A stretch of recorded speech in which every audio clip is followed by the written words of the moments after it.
ഇന്ന് രാത്രിയിൽ ഉപദേശവും ദുരുപദേശവും എന്നൊരു വിഷയത്തിൽ നിന്ന് ചില കാര്യങ്ങൾ, പൊതുപ്രയോജനമുള്ള കാര്യങ്ങൾ നിങ്ങളോട് പങ്കുവെക്കാൻ ആഗ്രഹിക്കുകയാണ്. കേരളത്തിലെ പെന്തക്കോസ്ത് സഭ രൂപപ്പെട്ട അന്നു മുതൽ തന്നെ കേരള പെന്തക്കോസ്റ്റ് ചരിത്രത്തിൻ്റെ ഭാഗമാണ് ഈ ഡിബേറ്റുകൾ എന്ന് പറയുന്നത്.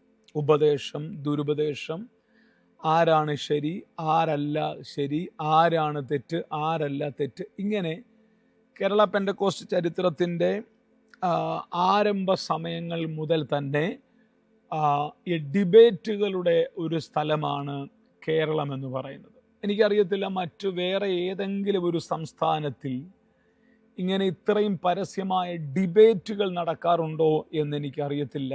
അല്ലെങ്കിൽ വേറെ ഏതെങ്കിലും ഒരു ലാംഗ്വേജിൽ ഇത്രയും ദുരുപദേശം എന്ന ടൈറ്റിലിൽ വീഡിയോ വ്ളോഗ് ചെയ്യുന്ന ആ വ്യക്തി ദുരുപദേശമാണ്, ഈ വ്യക്തി കൾട്ടാണ് എന്ന് പറയുന്ന മലയാളം കമ്മ്യൂണിറ്റിക്ക് പുറത്ത് വളരെ ചുരുക്കം ആളുകളെ ഉള്ളൂ. പക്ഷേ എല്ലാത്തിനും വേരോട്ടമുള്ള ഒരു സ്ഥലമാണ് നമ്മുടെ മലയാളം എന്ന് പറയുന്നത്. പ്രത്യേകിച്ച് പെന്തക്കോസ്റ്റിൻ്റെ ഏറ്റവും വലിയ പ്രത്യേകത പരിശുദ്ധാത്മ പകർച്ചയും അന്യഭാഷയുമായിരുന്നു. അന്യഭാഷാ ഭാഷണം, മറുഭാഷ, ഇതൊക്കെയാണ് കേരളത്തിലെ പെന്തക്കോസ്റ്റ് ചരിത്രത്തിൽ പെന്തക്കോസ്തുകാരെന്നുള്ള ഐഡൻറ്റിറ്റി കേരളത്തിൽ ഉണ്ടാകാൻ കാരണമായി തീർന്നത്. പ്രത്യേകിച്ച് അതിന് ദൈവം ഉപയോഗിച്ചത് കുക്കുസായിപ്പ് എന്ന് പറയുന്ന ദൈവമനുഷ്യനെയാണ്. അദ്ദേഹമാണ് ഒരു മിഷണറിയായിട്ട് കേരളത്തിലെത്തുകയും അദ്ദേഹം ആദ്യം ബാംഗ്ലൂരിലാണ് വന്നത്. അതിൻ്റെ ചരിത്രം പറയുന്നത്, അന്ന് ഈ അന്യഭാഷ പറയാൻ വേണ്ടി കൂടിയിരിക്കുമ്പോൾ മിഷണറി ടങ്സ് എന്നൊരു ടങ്സ് ഉണ്ടായിരുന്നു. Missionary tongues, mission tongues. അവരെല്ലാം കൊണ്ടിരുന്ന് പ്രാർത്ഥിക്കുന്ന സമയത്ത് അവരുടെ വായിൽ ഇങ്ങനെ ഓരോ സ്ഥലങ്ങൾ അന്യഭാഷയിൽ വരും.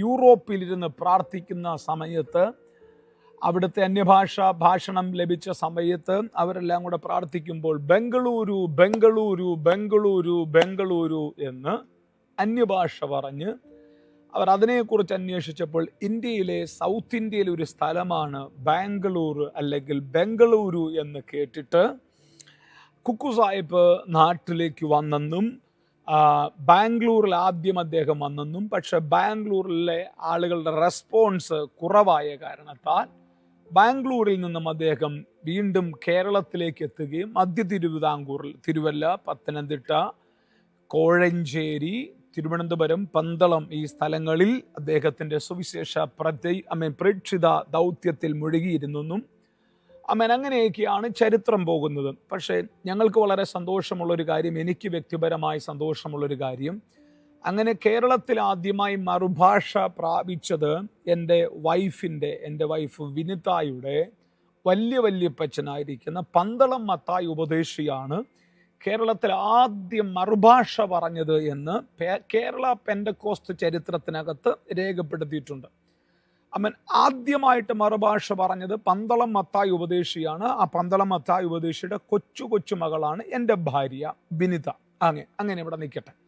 അപ്പോൾ ഈ മറുഭാഷ പറയുന്ന ആളുകൾ ആയിരുന്നു കേരളത്തിലെ ആദ്യത്തെ ദുരുപദേശമെന്ന് അന്നത്തെ ആളുകൾക്ക് തോന്നിയ ഏറ്റവും വലിയ ദുരുപദേശം മറുഭാഷ പറയുന്നു എന്നുള്ളതായിരുന്നു. അപ്പോൾ പാസ്റ്റർ കെ ഇബ്രഹാമിൻ്റെ നേതൃത്വത്തിൽ തിരുവല്ല, കുമ്പനാട് സ്ഥലങ്ങളിൽ നടന്ന ഉണർവ് യോഗങ്ങളിൽ ധാരാളം ആളുകൾ മറുഭാഷ പ്രാപിക്കുകയും അന്യഭാഷാ ഭാഷണം, പരിശുദ്ധാത്മാവ്, കൃപാവരങ്ങളുടെ ജ്വലനം, ഇതിനെക്കുറിച്ചൊക്കെ അന്നത്തെ IPC സഭയുടെ നേതൃത്വം വളരെ ഊന്നൽ കൊടുക്കുകയും ചെയ്തപ്പോൾ ഇന്ന് ഈ പാസ്റ്റർ കെ ഇബ്രഹാം ഒക്കെ നേരത്തെ അവർ ബ്രദറൻ വിശ്വാസത്തിൽ ഉള്ള ആളുകളായിരുന്നു. അന്ന് അവിടെ ഉണ്ടായിരുന്ന KV സൈമൺ സാറ്, അവരെ പോലെയുള്ള ആളുകൾ ഈ മറുഭാഷയെക്കുറിച്ചുള്ള ഖണ്ഡന പ്രസംഗങ്ങൾ ആറന്മുളയിൽ നടത്തുമായിരുന്നു. ആറന്മുളയിലാണ് ഖണ്ഡന പ്രസംഗം നടക്കുന്നത്. ഇന്നത്തെ ഒരു പ്രസംഗത്തിൻ്റെ മറുപടി ആറന്മുളയിൽ നടക്കുന്ന ഒരു യോഗത്തിൽ പ്രസംഗിക്കും.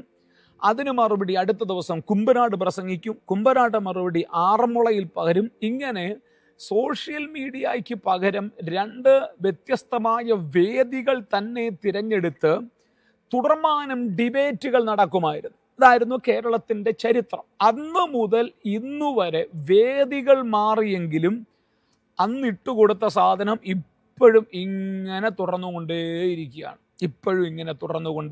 അന്ന് ഇട്ടുകൊടുത്ത സാധനമാണ്. അത് ശരിയോ തെറ്റോ എന്നൊക്കെ ആളുകൾ ചിന്തിക്കട്ടെ. അപ്പോൾ ഈ ദുരുപദേശം എന്താണ് അപ്പോസ്റ്റോലിക് ഡോക്ട്രിൻ എന്നോട് ആളുകൾ ചോദിച്ചതിൻ്റെ എനിക്കറിയാൻ പറ്റുന്ന ചില മറുപടികൾ ഞാൻ നിങ്ങളോട് ഇന്ന് രാത്രി സംസാരിക്കാൻ ആഗ്രഹിക്കുകയാണ്. അപ്പോസ്തല പ്രവൃത്തി 2-ാം അധ്യായത്തിൽ പെന്തക്കോസ്ത് നാളിൽ മാളികമുറിയിൽ നടന്ന ആത്മപകർച്ചയുടെ ശേഷം, ആത്മപകർച്ചയുടെ തൊട്ടവസാനം എഴുതിയിരിക്കുന്ന ഭാഗം, പത്രോസിൻ്റെ പ്രസംഗം കേട്ടു. അന്ന് 3000 പേർ ദൈവസഭയ്ക്കകത്ത് വന്നു. അവരെക്കുറിച്ച് എഴുതിയിരിക്കുന്നത് 2-ാം അധ്യായത്തിൻ്റെ 41-ാമത്തെ വാക്യത്തിൽ മുതൽ, അവൻ്റെ വാക്ക് കൈക്കൊണ്ടവർ സ്നാനമേറ്റു. അന്ന് 3000-ഓളം പേർ അവരോട് ചേർന്നു. അവർ അപ്പോസ്തലന്മാരുടെ ഉപദേശം കേട്ടും. ആ വാക്കാണ് കിടക്കുന്നത്, അപ്പോസ്തലന്മാരുടെ ഉപദേശം കേട്ടും. ഞാനും ഒരു 4-5 വർഷത്തോളം കേരളത്തിലെ പ്രശസ്തമായ സെമിനാരിയിൽ ദൈവവചനം പഠിച്ച ആളാണ്. സെമിനാരിയിൽ ദൈവവചനം പഠിച്ച കൂട്ടത്തിൽ ഞാൻ അവിടുത്തെ സീനിയറായ പല ദൈവദാസന്മാരോടും അപ്പോസ്തോലിക് ഡോക്ട്രീൻ എന്ന വിഷയത്തെക്കുറിച്ച് ഞാൻ സംസാരിച്ചിട്ടുണ്ട്. എന്താണ് അപ്പോസ്തോലിക ഉപദേശം എന്ന വിഷയത്തെക്കുറിച്ച് ഞാൻ സംസാരിക്കാൻ ശ്രമിച്ചിട്ടുണ്ട്. ഇവർ പറയുന്ന കാര്യങ്ങൾ വളരെ നല്ല കാര്യങ്ങളാണ്. അപ്പോൾ ആ കാര്യങ്ങൾ എനിക്ക് മനസ്സിലാക്കിയിട്ടുണ്ട്.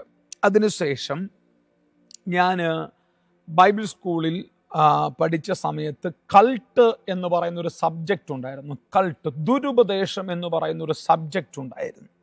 ആ ദുരുപദേശം എന്ന് പറയുന്ന സബ്ജക്റ്റിൽ ഞങ്ങളെ പഠിപ്പിച്ചപ്പോഴും എൻ്റെ മനസ്സിനകത്ത് ഉണ്ടായിരുന്ന ചിത്രങ്ങൾ എല്ലാം എനിക്ക് അങ്ങനെ തന്നെയുണ്ട്. ഉദാഹരണം പറഞ്ഞത് ഇന്ന് എൻ്റെ ഏറ്റവും അടുത്ത സ്നേഹിതരെയാണ് അന്ന് ഞാൻ ബൈബിൾ സ്കൂളിൽ പഠിച്ചപ്പോൾ ഉദാഹരണം പറഞ്ഞത്, ഇവർ കൾട്ടാണ്, ഇവർ ദുരുപദേശമാണ്.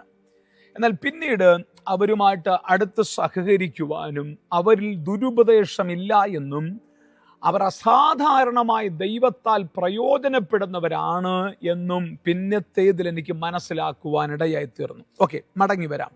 എന്തായിരുന്നു അപ്പോസ്തോലന്മാരുടെ ഉപദേശം? ഇന്നലെ നമ്മൾ കേട്ട ജെറുസലേം കൗൺസിൽ വളരെ പ്രധാനപ്പെട്ട ഒരു കാര്യമാണ്. ഏകദേശം 10 വർഷത്തോളം അവർ പ്രസംഗിച്ചു.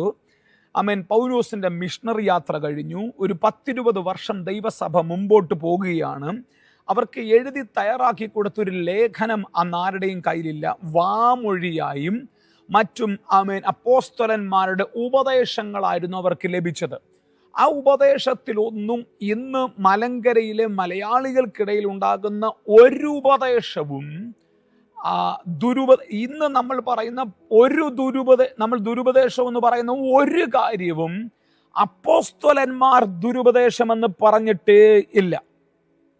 എന്നാൽ അപ്പോസ്തലന്മാർ ദുരുപദേശമെന്ന് പറഞ്ഞ കാര്യങ്ങൾ എന്താണ്? പൗലോസിന്റെ ലേഖനത്തിൽ സൂക്ഷിക്കണമെന്ന് പറഞ്ഞ കാര്യങ്ങൾ ആരെയൊക്കെയാണ്?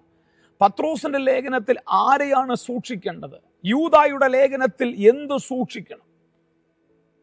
യാക്കോബിന്റെ ലേഖനത്തിൽ എന്ത് സൂക്ഷിക്കണം? ഈ കാര്യങ്ങളൊന്നും ഈ ഉപദേശത്തിന്റെ കാവലാളുകൾ എന്ന് പറയുന്ന ചില ആളുകളുണ്ടല്ലോ, കേരളത്തിൽ അങ്ങനെ ഒരു സിസ്റ്റം ഉണ്ട്. ആ വ്യക്തി ദുരുപദേശം, ഞങ്ങൾ ഉപദേശം. ആ സഭ ദുരുപദേശം, ഞങ്ങൾ ഒറിജിനൽ. ഇങ്ങനെ ഉപദേശത്തിന്റെ കാവലാളുകളായി നിൽക്കുന്നു എന്ന് പറയുന്ന കുറെ ആളുകളുണ്ട്. എനിക്ക് അവരോട് പ്രത്യേകിച്ച് വ്യക്തിപരമായ വൈരാഗ്യമോ ദേഷ്യമോ ഒന്നുമില്ല. അവരുടെ കണ്ണത്രേ തുറന്നിട്ടുള്ളൂ. ഞാനും അങ്ങനെ ഒരു കാലഘട്ടത്തിൽ അങ്ങനെ ആയിരുന്നു. ഞങ്ങളുടെ ചർച്ചിൽ അന്ന് വന്ന ആരംഭ സമയങ്ങളിൽ വന്ന ഉപദേശിമാർ, ഞങ്ങളുടെ 98-ലെ കാര്യങ്ങളാണ് പറയുന്നത്.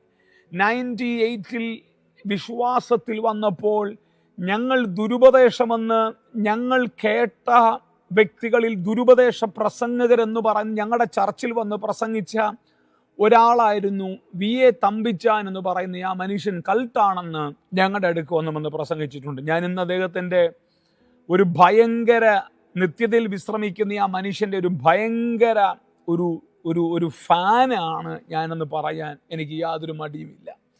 2 ദുരുപദേശം എന്ന് പറഞ്ഞത് ഹെവൻലി ഫീസ്റ്റ് ദുരുപദേശമാണെന്ന് വന്ന് പറഞ്ഞിട്ടുണ്ട്. ഇന്ന് ഞാൻ കേരളത്തിൽ ഏറ്റവും അധികം ബഹുമാനിക്കുന്ന 2 അഭിഷക്തന്മാരാണ് തോമസ് ഊട്ടി ബ്രാസ്റ്ററും തങ്കു ബ്രദറും എന്ന് പറയുന്നതിലും എനിക്ക് യാതൊരു ബുദ്ധിമുട്ടുമില്ല. പിന്നീട് ഇങ്ങനെ കിടക്കുകയാണ്, ഇങ്ങനെ ഒരേ ലിസ്റ്റുകൾ പറഞ്ഞ് ഇവരാരും ശരിയല്ല, ഇവരാരും ശരിയല്ല, ഞങ്ങൾ കുറച്ചു പേർ മാത്രം ശരി, പാസ്റ്റർ എം.എ. വർഗീസ് ശരിയല്ല, ഇങ്ങനെ കുറെ ലിസ്റ്റുകൾ നിരത്തി വെച്ചിട്ട് കേരളത്തിലെ അന്നത്തെ ആളുകൾ ഞങ്ങളുടെ ചർച്ചിൽ വന്ന് പ്രസംഗിക്കുമായിരുന്നു. അപ്പം ഞങ്ങൾക്ക് ഈ എം.എ. വർഗീസ് പാസ്റ്റർ അറിയത്തില്ല, ഞങ്ങൾക്ക് ഹെവൻലി ഫീസ്റ്റ് എന്ന് ഞങ്ങൾ കേട്ടിട്ടില്ല, ഈ തമ്പിച്ചാൻ ആരാന്ന് ഞങ്ങൾക്ക് അറിയത്തില്ല, ഞങ്ങൾ പുതുതായിട്ട് വിശ്വാസത്തിൽ വന്ന ആളുകളാണ്, അപ്പം ഞങ്ങൾക്ക് ഇതിനെക്കുറിച്ചൊന്നും അറിയത്തില്ല. അന്ന് ഞങ്ങളെ കർക്കശമായിട്ടും ഞങ്ങളെ പറയുന്ന ഒരു കാര്യം, ഉപദേശമെന്ന് പറയുന്ന ഞങ്ങളുടെ പാസ്റ്റർ ഞങ്ങളെ കർക്കശമായി പഠിപ്പിച്ച കാര്യമായിരുന്നു, സ്വർണമിടാൻ പാടില്ല, ഓർണമെന്റ്സ് ഇടാൻ പാടില്ല. ആ പാസ്റ്ററുടെ പണ്ടത്തെ ആ പ്രസംഗങ്ങളൊക്കെ നമ്മൾ പഴയ നിയമത്തിൽ നിന്ന് ദൈവമനുഷ്യൻ എടുക്കുമായിരുന്നു. അതിനുശേഷം യാക്കോബ് സ്വർണം കരുവേലകത്തിൻ്റെ കീഴിൽ കുഴിച്ചിട്ടെന്നും അതിനുശേഷം അവരാരും സ്വർണം ഇട്ടില്ല എന്നുമൊക്കെയുള്ള പഴയ നിയമത്തിൻ്റെ അകത്തെ കാര്യങ്ങളൊക്കെ പറഞ്ഞിട്ടാണ് ഇതിനെക്കുറിച്ച് എഴുതിയിരിക്കുകയും അന്ന് വിശദീകരിക്കുകയും ചെയ്യും. നമുക്കന്ന് വേണ്ടുമ്പോൾ വചന പരിജ്ഞാനമോ അല്ലെങ്കിൽ അതെന്താണെന്ന് ഒന്നുകൂടെ തിരിച്ചു ചോദിക്കാനുള്ള ധൈര്യമോ ഇന്നത്തെ പോലെ അന്നില്ലാത്തത് കൊണ്ട് പാസ്റ്റർ പറഞ്ഞത് വേദവചനമെന്ന് മനസ്സിലാക്കി എൻ്റെ കയ്യിലും ഉണ്ടായിരുന്ന ഒരു കൊച്ചുമോതിരം അതും ഞാൻ ഊരിക്കളഞ്ഞിട്ടാണ് എൻ്റെ അമ്മാച്ചൻ തന്ന ഒരു മോതിരം, എൻ്റെ ഏറ്റവും ഇളയ അമ്മാച്ചൻ റെജി എന്നാണ് അദ്ദേഹത്തിൻ്റെ പേര്, അദ്ദേഹത്തിൻ്റെ വിവാഹത്തോടുള്ള ബന്ധത്തിൽ കുറേ മോതിരങ്ങൾ കൂടുതൽ കിട്ടിയ കാരണത്തിൽ അദ്ദേഹത്തിൻ്റെ ഒരു പഴയ മോതിരം എനിക്ക് തന്നു. ആ മോതിരം ഇട്ട് കൊതി തീരുന്നതിന് മുമ്പേ എൻ്റെ കയ്യിൽ മോതിരം അഴിപ്പിക്കുകയും ചെയ്തു. ഓക്കെ, സന്തോഷം, കർത്താവിന് വേണ്ടിയല്ലേ എന്ന് വിചാരിച്ച് ആ മോതിരം അഴിച്ചു. നാളിതുവരെ ഞാൻ സ്വർണം ഉപയോഗിച്ചിട്ടുമില്ല, നാളിതുവരെ എനിക്ക് സ്വർണത്തോട് താല്പര്യം തോന്നിയിട്ടുമില്ല. അതങ്ങനെ നിൽക്കട്ടെ. അപ്പം എൻ്റെ മനസ്സിൽ കിട്ടിയിട്ടുള്ള ഏറ്റവും വലിയ ദുരുപദേശം എന്ന് പറയുന്നത് സ്വർണമിടാൻ പാടില്ല എന്നുള്ളതായിരുന്നു കേരളത്തിലെ ഏറ്റവും വലിയ ദുരുപദേശമായിട്ട് എനിക്ക് മനസ്സിലായത്. പിന്നീട് ദൈവവചനം പഠിച്ചു വന്നപ്പോൾ യേശുക്രിസ്തുവിൻ്റെ പഠിപ്പിക്കലും അപ്പോസ്തലന്മാരുടെ പഠിപ്പിക്കലും മനസ്സിലാക്കിയപ്പോൾ സത്യത്തിൽ ഇതിനേക്കാൾ പ്രധാനപ്പെട്ട പഠിപ്പിക്കൽ ക്രിസ്തീയ ജീവിതത്തിലുണ്ട്. ആ പഠിപ്പിക്കലുകളുടെ ഒരു മേഖലയിലും ഇവിടുത്തെ ഒരു ദൈവദാസന്മാർ പോലും കൈവെക്കത്തില്ല. കൈവച്ചാൽ അവർക്ക് ശുശ്രൂഷയിൽ നിൽക്കാൻ പറ്റത്തില്ല. അവർക്കറിയാം അവർ പ്രസംഗിക്കുന്നത് ദൈവവചനത്തിന് നിരക്കാത്ത കാര്യങ്ങളാണെന്ന് അവർക്കറിയാമായിരുന്നിട്ടും കണ്ണടച്ചിരുട്ടാക്കി, യേശുക്രിസ്തുവിൻ്റെ ഭാഷയിൽ പറഞ്ഞാൽ ഒട്ടകത്തെ വിഴുങ്ങി കടുകിനെ അരിച്ച്, ഞാൻ ഒന്നുകൂടെ പറയാം, ഒട്ടകത്തെ വിഴുങ്ങി കടുകിനെ അരിച്ചെടുത്ത് നിൽക്കുന്ന പരീശന്മാരാണ് നമ്മുടെ ചുറ്റുപാടുമുള്ള നൂറുകണക്കിന് ആളുകൾ. അവർ കേരളത്തിലെ ദൈവസഭയെ വഞ്ചിക്കുന്നു, കേരളത്തിലെ ദൈവമക്കളെ ചതിക്കുന്നു. നിർഭാഗ്യവശാൽ കർത്താവിനോടുള്ള എരിവുള്ള ഒത്തിരി പഴയ ആളുകൾ, ഒരുപാട് പഴയ ദൈവമക്കൾ അവരുടെ വഞ്ചനയിൽപ്പെട്ട് ഇന്നും അവർ ആയിരിക്കുന്നു. എന്താ സംഭവിക്കുന്നത്? ഒരു പുതിയ തലമുറ ദൈവസഭയ്ക്കകത്ത് വരാൻ മടിക്കുന്നു. ഒരു പുതിയ തലമുറയുടെ വിഷയത്തെ അഡ്രസ് ചെയ്യാൻ ഇന്നത്തെ പാസ്റ്റർമാർക്ക് മടിയാണ്. ഇന്നും ആദമിൻ്റെ കാലത്തുള്ള അല്ലെങ്കിൽ എത്രയോ 100 150 വർഷം പഴക്കമുള്ള കേരളത്തിൻ്റെ ആരംഭ സമയങ്ങളിൽ ഉണ്ടായിരുന്ന ഓർണമെന്റ്സ് എന്ന് പറയുന്ന ആ മേഖല മാത്രം കടുംപിടുത്തം പിടിച്ച് കഴിഞ്ഞ ദിവസങ്ങളിൽ ഫേസ്ബുക്കിൽ എവിടെയോ ഞാനൊരു പോസ്റ്റ് കണ്ടു, ഞങ്ങളുടെ ചർച്ചിൽ കർത്തൃമേശ കൊടുക്കണമെങ്കിൽ ഓർണമെന്റ്സ് ഇടാൻ പാടില്ല, വെള്ള ഉടുപ്പിട്ടിരിക്കണം, പിന്നെന്തുവാ, അങ്ങനെ കുറെ ലിസ്റ്റ് കൊടുത്തിട്ട് ഞങ്ങളുടെ ചർച്ച് കർത്തൃമേശ കൊടുക്കുന്ന ആളുകൾ, അവരുടെ ചർച്ച് കർത്തൃമേശ അങ്ങനെ കൊടുക്കാനും കൊടുക്കാതിരിക്കാനുമുള്ള സ്വാതന്ത്ര്യം അവർക്കുണ്ടല്ലോ, അതുകൊണ്ട് ഞാനതിനെ തടയപ്പെടുന്നത്. പക്ഷെ വേദപുസ്തകത്തിൻ്റെ കാതലായ ഉപദേശം എന്താണെന്ന് അറിയണമെങ്കിൽ നിങ്ങൾ പഠിക്കേണ്ടത് ലേഖനങ്ങളല്ല, നിങ്ങൾ പഠിക്കേണ്ടുന്ന ഏറ്റവും പ്രധാനപ്പെട്ട പുസ്തകം യേശുക്രിസ്തുവിൻ്റെ പഠിപ്പിക്കലാണ്. യേശു ക്രിസ്തുവിൻ്റെ പ്രസംഗം തുടങ്ങുമ്പോൾ മത്തായിയുടെ സുവിശേഷം 5, 6, 7 അധ്യായങ്ങളിലാണ് യേശു ക്രിസ്തുവിൻ്റെ ഉപദേശം, പുതിയ നിയമസഭയുടെ ഉപദേശം മുഴുവൻ കിടക്കുന്നത്. മത്തായി 5, മത്തായി 6, മത്തായി 7 ഈ 3 ചാപ്റ്ററുകൾക്കകത്താണ്. ഈ 3 ചാപ്റ്ററുകൾക്കകത്ത് നിന്നും ഉപദേശമുണ്ടാക്കിയ ഒരൊറ്റ സഭ പോലും കേരളത്തിലില്ലെന്ന് എനിക്ക് ധൈര്യത്തോടെ പറയാൻ പറ്റും. ഈ 3 ചാപ്റ്ററിൽ നിന്നും ഉപദേശമുണ്ടാക്കിയാൽ ഇവിടുത്തെ ഒരാൾക്കും മിനിസ്ട്രിയിൽ നിൽക്കാൻ പറ്റത്തില്ല എന്നും എനിക്ക് ധൈര്യമായിട്ട് പറയാൻ പറ്റും. എന്തായിരുന്നു യേശു ക്രിസ്തുവിൻ്റെ ഉപദേശം? യേശു ക്രിസ്തുവിൻ്റെ ഉപദേശം തുടങ്ങുമ്പോൾ യേശു പറഞ്ഞു തുടങ്ങുന്ന കുറേ കാര്യങ്ങളുണ്ട്. ആ 5, 6, 7 അധ്യായങ്ങളിൽ യേശു പറയുന്നു എങ്ങനെ പ്രാർത്ഥിക്കണം, എങ്ങനെ ഉപവസിക്കണം, എങ്ങനെ ദാനം കൊടുക്കണം, ഇങ്ങനെ ഒരു മനുഷ്യന്റെ ജീവിതത്തിലെ എല്ലാ കാര്യങ്ങളും യേശു കർത്താവ് പറഞ്ഞു വരികയാണ്. എന്നിട്ട് അതിൻ്റെ 21 വാക്യം മുതൽ വായിക്കുമ്പോൾ, 5:21 മുതൽ വായിക്കുമ്പോൾ ഉപദേശങ്ങൾ എന്താണ്, പുതിയ നിയമസഭയുടെ ഉപദേശം എന്താണ്, പഴയ നിയമത്തിൽ നിന്നും ന്യൂ കവനന്റ്, പുതിയ ഉടമ്പടിയുടെ ഉപദേശം എന്താന്ന് യേശു കർത്താവ് പറഞ്ഞു കൊടുക്കുകയാണ്. 21 വാക്യം മുതൽ ഒന്ന് വായിച്ചാട്ടെ. കൊല ചെയ്യരുത് എന്ന് ആരെങ്കിലും കൊല ചെയ്താൽ ന്യായവിധിക്ക് യോഗ്യനാകുമെന്നും പൂർവന്മാരോട് അരുളി ചെയ്തത് നിങ്ങളും കേട്ടിട്ടുണ്ട്. പഴയ നിയമത്തിൽ കുല ചെയ്യരുതെന്നും കുല ചെയ്യുന്നവൻ ന്യായവിധിക്ക് യോഗ്യനാണ് എന്നും നിങ്ങൾ കേട്ടിട്ടുണ്ടല്ലോ. പൂർവികന്മാരോട്, പിതാക്കന്മാരോട് പറഞ്ഞത് നിങ്ങൾ കേട്ടിട്ടുണ്ടല്ലോ. എന്നിട്ട് ഞാനോ നിങ്ങളോട് പറയുന്നത് സഹോദരനോട് കോപിക്കുന്നവൻ. ഉപദേശം നമ്പർ 1, ദൈവസഭ പാലിക്കേണ്ട ഉപദേശം നമ്പർ 1 നിങ്ങൾ വേണമെങ്കിൽ എഴുതി വെച്ചു. ആമേൻ. ഇതൊന്നും പ്രസംഗിക്കാൻ ആർക്കും പറ്റത്തില്ല. പ്രസംഗിച്ചാൽ ഇവിടുത്തെ ഒരു കൺവെൻഷനും നടക്കത്തുമില്ല.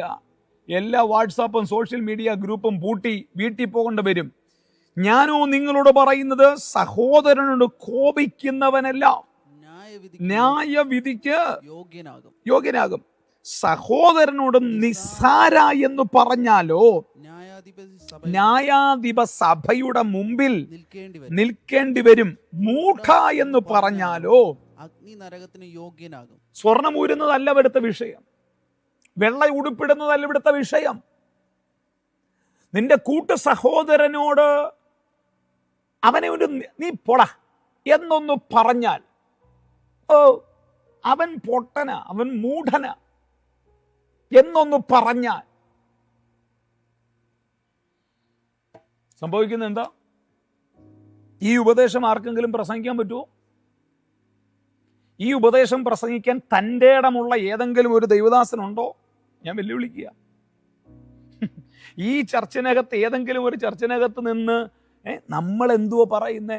എന്നെ എത്രയോ പേർ സോഷ്യൽ മീഡിയയിൽ എന്നെ ചീത്ത വിളിക്കുന്ന ഉപദേശത്തിൻ്റെ കാവൽക്കാരുണ്ടെന്നറിയാമോ?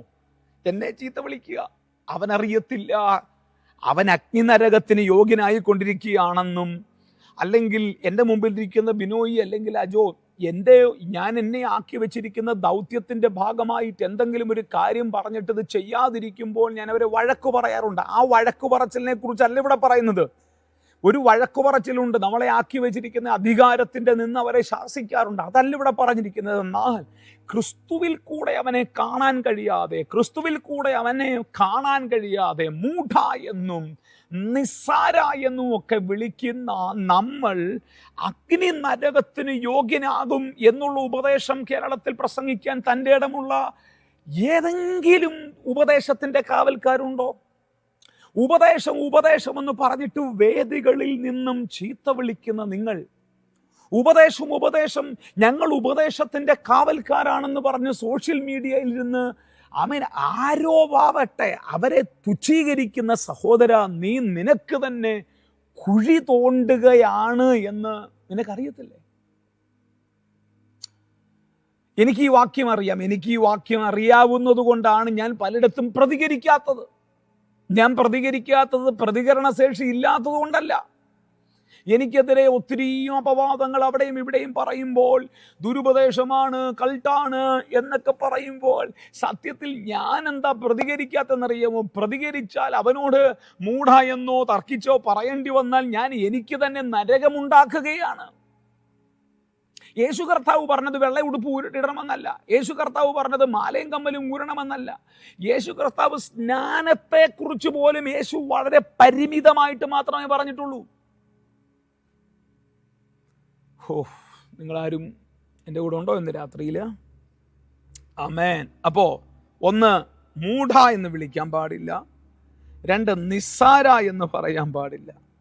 പിന്നെ മോനെ, കേരളത്തിലെ ഒരു ആരാധനയും നടക്കാതാകുന്നൊരു വാക്യമാണ് അടുത്ത വാക്യം. ഒരൊറ്റ ആരാധന പോലും ഈ വാക്യം അനുസരിച്ചാൽ ചിലപ്പോൾ അടുത്ത ഞായറാഴ്ച ഒരു 10% ആൾക്കാർക്ക് അടുത്ത ആഴ്ച സ്റ്റേജിൽ പ്രസംഗിക്കാനും ഉണ്ടല്ലോ. എല്ലായിടത്തും നല്ല ഒരു 10% ആളുകളുണ്ടല്ലോ. ഞാനും നല്ലവനാണെന്ന് പറയുകയല്ല. പക്ഷെ അടുത്ത വാക്യം നിങ്ങൾ ശ്രദ്ധിച്ചു കേട്ടോണം. എന്താ? ആകയാൽ നിന്റെ വഴിപാട് യാഗപീഠത്തിൽ കൊണ്ടുവരുമ്പോൾ സഹോദരന് നേരെ വല്ലതുമുണ്ട് എന്ന് അവിടെ വെച്ച് ഓർമ്മ വന്നാൽ നിന്റെ വഴിപാട് അവിടെ യാഗപീഠത്തിന്റെ മുമ്പിൽ വച്ചേച്ച് ഒന്നാമത് ചെന്ന് സഹോദരനോട് നിരന്നുകൊള്ളുക. ഈ ഉപദേശം പ്രസംഗിച്ചിട്ട് ധൈര്യത്തോടെ എനിക്ക് ഈ വചനത്തിനകത്ത് പ്രാഗൽഭ്യമുണ്ട് എന്ന് പറഞ്ഞ് അടുത്ത ഞായറാഴ്ച പ്രസംഗിക്കാൻ എത്ര പേർക്ക് കഴിയും? ഞാനും അജോയും ബിനോയും എല്ലാം കൂടെ ഇവിടെ ഇരിക്കുക. അജോയ്ക്ക് എന്നോട് യാതൊരു പ്രശ്നവും ഇല്ല. അജോയ്ക്ക് എന്നോട് യാതൊരു പ്രശ്നവും ഇല്ല. പക്ഷെ ഞാൻ രാവിലെ ചർച്ചിന്റെ ഫ്രണ്ടിൽ വന്നിട്ട് ചെരുപ്പൂരി ഹോളിനകത്തേക്ക് കയറാൻ നേരത്ത് പെട്ടെന്ന് എനിക്ക് ഓർമ്മ വരികയാണ്, അജോയ്ക്ക് എന്നോട് എന്തെങ്കിലും ഉണ്ടായാലോ. ഉണ്ടില്ല, പ്രശ്നമില്ല, എങ്കിലും തോന്നൽ എന്തെങ്കിലും ഉണ്ട് എന്ന് എൻ്റെ മനസ്സിൽ ഓർമ്മ വന്നാൽ ചെരുപ്പ് ഇട്ടുകൊണ്ട് ആ വഴിപാട് അവിടെ വെച്ചിട്ട് എൻ്റെ ബാഗും പൊക്കണമൊക്കെ വെച്ചിട്ട് അജോയെ കാണാൻ പോയി അജോയോട് സോറി പറഞ്ഞ്, ബ്രദറെ എന്തെങ്കിലും ഉണ്ടെങ്കിൽ എന്നോട് ക്ഷമിക്കുക എന്ന് പറഞ്ഞ് ഒരാലിംഗനം കൊടുത്ത് ആ ഭാഗം നിരപ്പായിട്ട് വേണം നിനക്ക് എവിടെ കയറാൻ? ആരാധനയ്ക്ക് കയറാൻ. ഇതാണ് അപ്പോസ്തലിക ഉപദേശം. 1-ാം നൂറ്റാണ്ടിലെ സഭ പഠിപ്പിച്ച ഉപദേശം ഇതായിരുന്നു.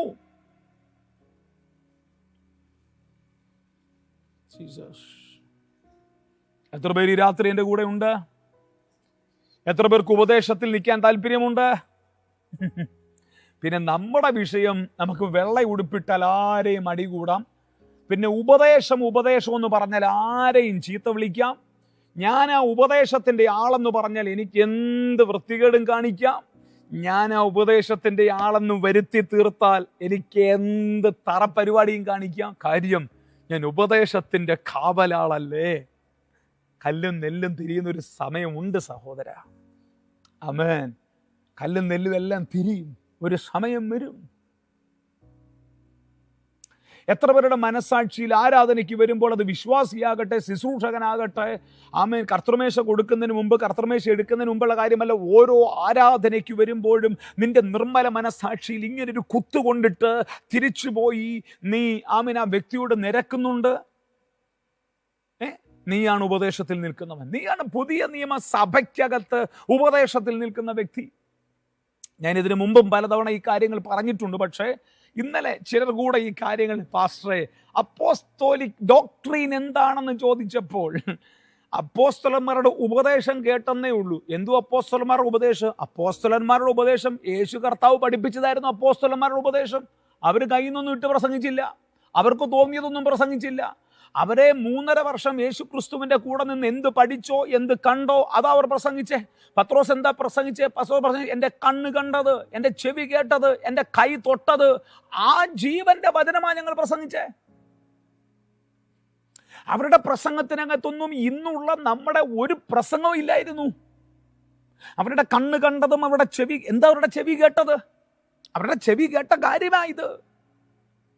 എന്തെങ്കിലും ഉണ്ടെങ്കിൽ അവിടെ വെച്ച് നിരന്നിട്ട് പോയി നിരന്നിട്ട് വന്ന് ആ കാര്യം അറിയിക്കുക എന്നാണ് പറഞ്ഞിരിക്കുന്നത്. അപ്പൊ മനസ്സിലായോ? ഉപദേശം നമ്പർ 2 മനസ്സിലായോ? ഹല്ലേലൂയ. ഇനി മൂന്നാമത്തത്, നിന്റെ പ്രതിയോഗിയോടുകൂടെ വഴിയിലുള്ളപ്പോൾ തന്നെ വേഗത്തിൽ അവനോട് ഇണങ്ങിക്കൊള്ളുക. അല്ലെങ്കിൽ പ്രതിയോഗി നിന്നെ ന്യായാധിപൻ ചേകവനും ഏൽപ്പിച്ചിട്ട് നീ തടവിലാകും. ഓക്കെ, എത്രയും പെട്ടെന്ന് ക്ഷമിച്ചോണം. ഫൊർഗീവ്നെസ് എന്ന് പറയുന്നത് പുതിയ നിയമസഭയുടെ ഏറ്റവും പ്രധാനപ്പെട്ട ഒരു പഠിപ്പിക്കലാണ്. ഫൊർഗീവ്നെസ്, ക്ഷമിക്കുക. ക്ഷമിച്ചില്ലെങ്കിലും സാരമില്ല, മാല ഊരിയാൽ മതി കേട്ടോ. ക്ഷമിച്ചില്ലേലും സാരമില്ല, വെള്ള ഉടുപ്പിട്ടാൽ മതി കേട്ടോ. ആരെ കുത്തിക്കൊന്നിട്ടാണെങ്കിലും സാരമില്ല കേട്ടോ, വെള്ള ഉടുപ്പിട്ടാൽ മതി. സഹോദരന്മാരെ, നമ്മൾ ഇനിയെങ്കിലും കണ്ണ് തുറക്കുക. ആരെങ്കിലും എന്തെങ്കിലും പറയുന്നത് കേട്ട് ആരെയും വിധിക്കാതെ ദൈവവചനത്തിലേക്ക് മടങ്ങി വരിക. ദൈവവചനം എന്താണ് പറയുന്നത് എന്ന് കേൾക്കുക. സ്തോത്രം, ഹല്ലേലൂയ.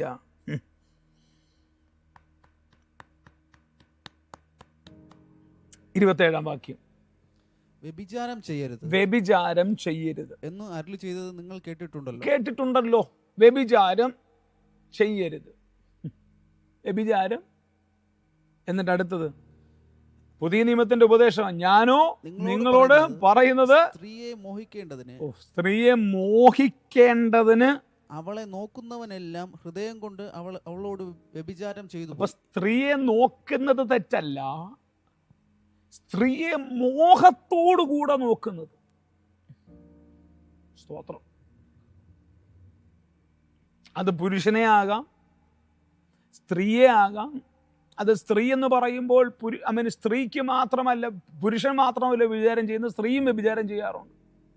അപ്പൊ ഇത് രണ്ടും ഒരാളെ മോഹത്തോടുകൂടെ നീ നോക്കുന്നത്, പഴയ നിയമത്തിൽ എന്ന് പറയുന്നത് ആ പ്രവൃത്തി പഴയ നിയമത്തിൽ മോഹിക്കാൻ പറ്റുമായിരുന്നു. ഈ കണ്ടിട്ട് കൊള്ളാന്ന് പറഞ്ഞ പുറകെ നടക്കാൻ പറ്റുമായിരുന്നു.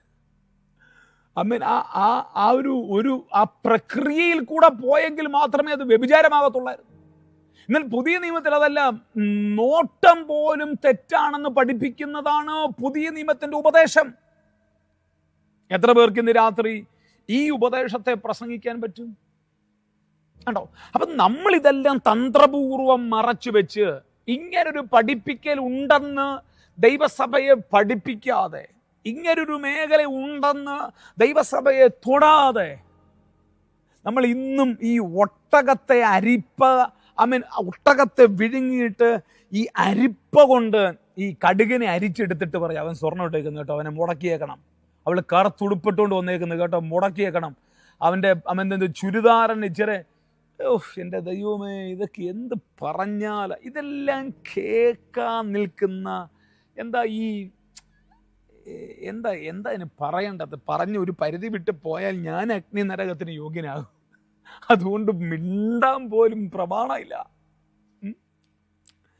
നമുക്ക് പ്രമാണമില്ല. ഇതെല്ലാം കേട്ട് സുഖിക്കുന്ന ഒരു വൈകൃത മനസ്സുള്ള ആളുകൾ.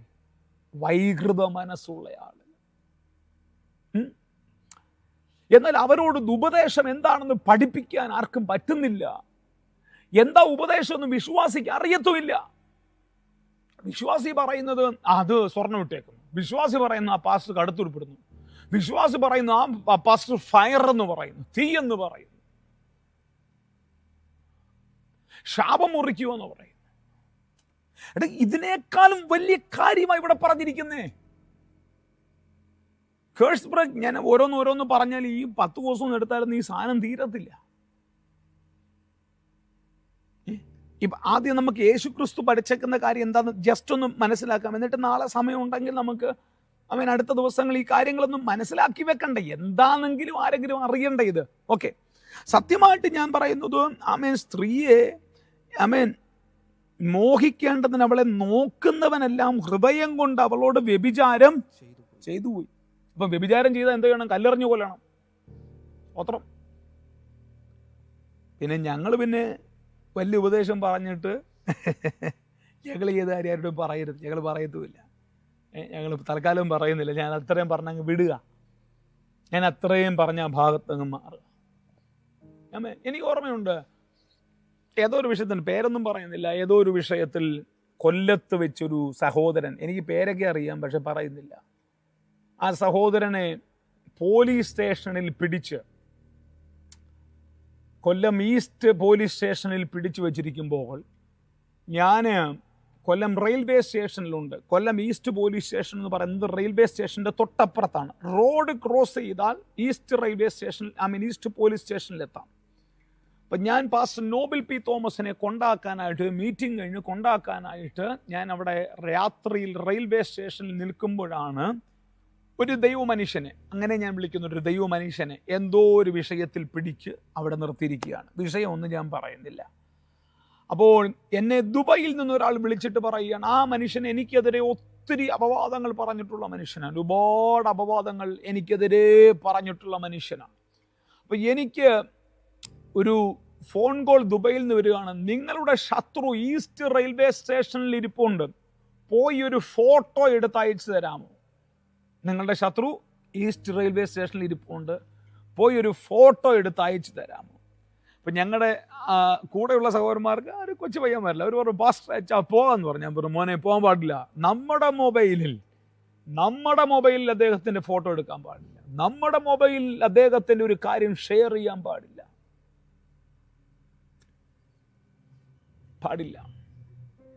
ഞാൻ ചെയ്തില്ല പ്രിയപ്പെട്ടവരെ, ഞാൻ ചെയ്യത്തുമില്ല. നഗ്നത മറയ്ക്കുവാൻ അഭിഷേകം കിട്ടിയവർക്കായി സ്തോത്രം ചെയ്യും. നഗ്നത വെളിപ്പെടുത്താൻ എല്ലാവർക്കും എളുപ്പം, ആർക്കാ പ്രശ്നമില്ലാത്ത. പക്ഷെ നഗ്നതകളെ മറയ്ക്കുവാനുള്ള അഭിഷേകം എല്ലാവർക്കും ഇല്ല പ്രിയപ്പെട്ടവരെ. മനസ്സിലാവുന്നുണ്ടോ? നോഹ മദ്യപിച്ച് കിടക്കുമ്പോൾ, അവൻ നഗ്നനായി കിടക്കുമ്പോൾ ഒരുത്തന് പോയി നഗ്നത മറച്ചു. നമുക്ക് നമ്മുടെ സഹോദരന്മാരുടെ നഗ്നത മറയ്ക്കാം. ഞാൻ അദ്ദേഹത്തിന് ഫോട്ടോയും എടുത്തില്ല, അദ്ദേഹം അങ്ങനെ ഇരിക്കുന്നത് കാണാൻ എനിക്ക് മനസ്സുമില്ല, നാളെയും ഞാനത് ചെയ്യത്തില്ല. മോഹിക്കുന്നവൻ പാപം ചെയ്തു. കാര്യം ഞാനതിനകത്ത് അങ്ങനെ പെർഫെക്റ്റ് എന്ന് പറയാൻ എനിക്ക് പറ്റത്തില്ല. എനിക്ക് പ്രാഗൽഭ്യമുള്ള വിഷയത്തിലല്ലേ എനിക്ക് മറ്റുള്ളവരെ വിധിക്കാൻ പറ്റത്തുള്ളൂ. ആമേൻ. ഞാൻ അന്ന് മടങ്ങി വരട്ടെ. ഇനി 29-ാം വാക്യം, എന്നാൽ വലങ്കണ്ണ് നിനക്ക് ഇടർച്ച വരുത്തുന്നു എങ്കിൽ ചൂന്നെടുത്ത് എറിഞ്ഞു കളക. ഇപ്പൊ സ്വർണ്ണമാണോ ഊരേണ്ടത്, കണ്ണാണോ ഊരേണ്ടത്? നിങ്ങളാരും മിണ്ടുന്നില്ലല്ലോ. കറുത്ത ഉടുപ്പാണോ ഊരേണ്ടത്, അതോ നിന്റെ കണ്ണാണോ കുത്തിപ്പൊട്ടിക്കണ്ടേ? ധൈര്യം ഉണ്ടെങ്കിൽ പ്രസംഗിക്കുന്നേ, ധൈര്യം ഉണ്ടെങ്കിൽ പ്രസംഗിക്കുക. യേശു പ്രസംഗിച്ച പോലെ പ്രസംഗിക്കുക. എന്തിനാ ഈ കറുത്തുടുപ്പും മാലയും പിരിവം പഠിച്ചതുമൊക്കെ പറയുന്നേ? ആ സഹോദരി പിരിവം പഠിച്ചു വന്നു. നീ മീശ പഠിക്കാറില്ലേ? നിന്റെ മീശയുടെ അറ്റം നീ വെട്ടാറില്ലേ?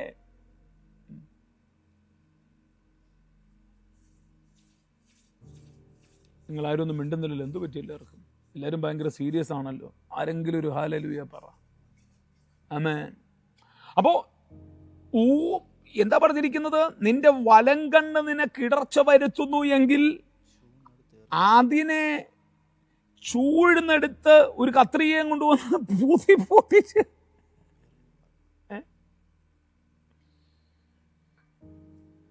പണ്ടാരാണ്ട് പ്രസംഗിക്കുന്നത് കേട്ടു, സഭായോഗത്തിൽ സ്റ്റാപ്ലർ പിന്നുമായിട്ട് വരണമെന്ന്. സ്റ്റാപ്ലർ പിന്ന്. എന്തിനാ സ്റ്റാപ്ലർ പിന്നുമായിട്ട് വരുന്നതെന്നറിയാമോ? സഹോദരിമാരുടെ ചുരിദാറിൻ്റെ സൈഡിൽ അടിക്കാൻ. ആ കണ്ണുകൊണ്ട് അതിനെ കണ്ട നിന്റെ കണ്ണിനിട്ടൊരു കുത്തിപ്പൊട്ടിക്ക് നടത്താനാണ് പറഞ്ഞേക്കുന്നത്. സ്റ്റാപ്ലർ അടിക്കാനല്ല പറഞ്ഞേ. മനസ്സിലായോ? അതിനകത്തോട്ട് നോക്കിയില്ലയോ? നോക്കി 2 മിനിറ്റ് നിന്റെ മനസ്സെവിടെയോ പോയില്ലയോ? അതിന് സ്റ്റാപ്ലർ അല്ല കർത്താവ് പറഞ്ഞ്, സ്റ്റാപ്ലർ അല്ല വേണ്ടത്. അവൻ്റെ കണ്ണ് കുത്തിപ്പൊട്ടിക്കാൻ ഒരു നല്ല പഴുപ്പിച്ച സാധനം കൊണ്ടുവന്നത് കുത്തിപ്പൊട്ടിക്കാനാണ് പറഞ്ഞത്. അത് പ്രസംഗിക്കാനുള്ള ധൈര്യം നമുക്കില്ല, അത് പ്രസംഗിക്കത്തുമില്ല. നമ്മൾ സ്റ്റാപ്ലറെ പ്രസംഗിക്കത്തുള്ളൂ. കർത്താവ് സ്റ്റാപ്ലർ പിന്നെന്നല്ല പറഞ്ഞ്, നല്ല മൂർച്ചയുള്ള കത്തിയും കൊണ്ടുവരണമെന്നാണ് പറഞ്ഞു. സ്തോത്രം. ആരും ഒന്നും മിണ്ടുന്നില്ലല്ലോ. ചേർന്നൊരു നല്ല ഹല്ലേലൂയ പറ. എൻ്റെ മുമ്പിൽ ഇരിക്കുന്നവർ ഹല്ലേലൂയ. ഇനി നിന്റെ ശരീരം മുഴുവൻ നരകത്തിൽ വീഴുന്നതിനേക്കാൾ നിന്റെ അവയവങ്ങളിൽ ഒന്ന് നശിക്കുന്നത് നിനക്ക് പ്രയോജനമാണ്. എന്തോ ഉപദേശമാ ഈ പ്രസംഗിച്ച് വെച്ചേക്കുന്നത്? ഏതെങ്കിലും പെന്തക്കോസ്റ്റൽ ഡോക്ടറിനകത്ത് ഈ സാധനം ഉണ്ടോ? ആർക്കെങ്കിലും ഇത് പ്രസംഗിക്കാനുള്ള ധൈര്യമുണ്ടോ? അപ്പൊ കർത്താവ് കയറ്റി വെച്ചിരിക്കുന്ന വിശുദ്ധിയുടെ സ്കെയിൽ എത്ര വലുതാ! അപ്പൊ നിനക്ക് സൗകര്യമുള്ളത് മാത്രം നീ ചെയ്തിട്ട് നീ വിശുദ്ധനാണെന്ന് പറയാൻ നിനക്ക് ആരാ പ്രമാണം തന്നേ? നിന്റെ വലങ്കൈ നിനക്ക് ഇടർച്ച വരുത്തുന്നുവെങ്കിൽ അതിനെ വെട്ടിക്കള. മോതിരം ഊരാനല്ല, കൈ മുറിച്ചേക്കാൻ. മോതിരം ഊരുന്നവിടെ നിൽക്കട്ടെ, കൈ മുറിച്ച് കളഞ്ഞേക്കാൻ. വലങ്കൈ വെട്ടി. സ്തോത്രം. അപ്പോസ്തലന്മാരുടെ ഉപദേശം എന്താ? സഭ നടത്താവ് പറ്റത്തില്ല. ഇവിടെ ഒക്കെ പ്രസംഗിച്ച് ഒരൊറ്റ സഭ വരത്തില്ല. ആമേൻ. ഇതൊന്നും പ്രസംഗിച്ച ഇത് പ്രസംഗിക്കാനുള്ള ധൈര്യം എനിക്കില്ല. ഉള്ള കാര്യം പറയാം, എനിക്കില്ല. ഇതൊന്നും പ്രസംഗിക്കാനുള്ള ധൈര്യം എനിക്കില്ല. അതുകൊണ്ടാണ് ഞാൻ ഉപദേശത്തിന്റെ കാവലാളെന്നും പറഞ്ഞ് ഞാൻ നിൽക്കാത്ത. എനിക്കൊന്നും പ്രസംഗിക്കാനുള്ള ധൈര്യമില്ല. പക്ഷെ ഇതാണ് സത്യം. സത്യം ഇതാണ്. വെട്ടി എറിഞ്ഞു കളയാൻ. വെട്ടി എങ്ങനെ പിന്നെ എഴുതിയിരിക്കുന്നത്? വെട്ടി എറിഞ്ഞു കളക. വെട്ടി എറിഞ്ഞു കളഞ്ഞേക്കാൻ. ഇതാരാ പ്രസംഗിച്ചേ? യേശു കർത്താവ്. അപ്പൊ പുതിയ നിയമസഭയ്ക്ക് യേശുവാണോ വലുത്, അതോ നിങ്ങളുടെ നേതാവാണോ വലുത്? പുതിയ നിയമസഭയ്ക്ക് വലുത് പത്രോസാണോ യേശുവാണോ? പത്രോസ് ആര്? പൗലോസ് ചോദിക്കുക. പത്രോസ് ആര്? പൗലോസ് ആര്? അപ്പല്ലോസ് ആര്? കർത്താവല്ലേ. കർത്താവിന്റെ ഉപദേശത്തിലേക്ക് മടങ്ങി വാ. സ്തോത്രം. എന്താ നമ്മളിൽ പലതും നടക്കാത്തെന്നറിയോ? നമ്മൾ കർത്താവിന്റെ ഉപദേശങ്ങളിൽ നിൽക്കാത്തത് കൊണ്ടാണ് ഈ പ്രശ്നങ്ങൾ ഉണ്ടാകുന്നത്. നിന്റെ ശരീരം മുഴുവൻ നരകത്തിൽ പോകുന്നതിനേക്കാൾ അവയവങ്ങളിൽ ഒന്ന് നശിക്കുന്നത് നിനക്ക് പ്രയോജനം. ഇനി ആരെങ്കിലും ഭാര്യയെ ഉപേക്ഷിച്ചാൽ അവൾക്ക് ഉപേക്ഷണപത്രം കൊടുക്കട്ടെ എന്ന് അരുളി ചെയ്തിട്ടുണ്ടല്ലോ. പഴയ നിയമത്തിനകത്ത് ഇഷ്ടമുള്ളപ്പോൾ ഇതങ്ങ് ഉപേക്ഷിക്കാം. എനിക്ക് സെറ്റാവുന്നില്ല എന്ന് പറഞ്ഞ് ഉപേക്ഷിക്കാം. ഇവിടെ പറഞ്ഞിരിക്കുന്നത് പരസംഗം ഹേതുവായിട്ടല്ലാതെ ഭാര്യയെ ഉപേക്ഷിക്കുന്നവനെല്ലാം അവളെ കൊണ്ട് വ്യഭിചാരം ചെയ്യിപ്പിക്കുന്നു.